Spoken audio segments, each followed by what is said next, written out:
Hello, welcome po sa ating channel. Nandito po tayo ngayon sa bundok sa may kalamansian at saka taniman ng mga prutas. Mayroon din taniman dito ng mga sili, mga amigo, at saka ayan, mayroon din ditong tanim na tawag dito yung coffee. Ayan, nasa likod natin kape yan at medyo malamig dito ngayon. At kailangan nating pumunta rito para alam nyo na. Ayan. Ayan mga amigo, yung ating likuran kalamansi pero mga hinog na siya. At medyo na ngayon panahon ngayon ng kape at saka yung mga sili rito mga amigo yan. Kung makikita nyo, puro sili yung nasa baba natin sa likuran. Likod at harap natin, puro sili yan mga amigo. At medyo nangangamoy ang sili rito.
Hindi rin uuwi yung ipag nyo.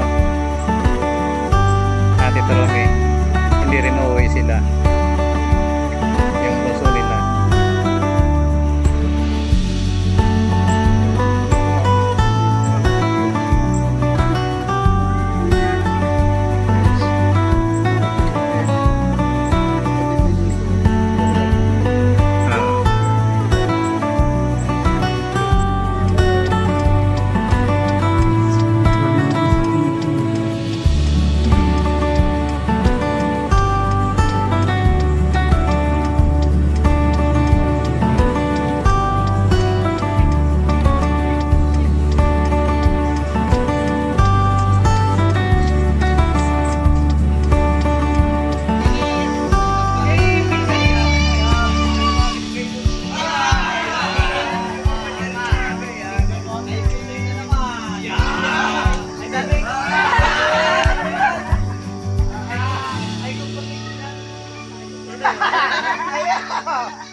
Lugi na naman tayo. Tayo pinalo.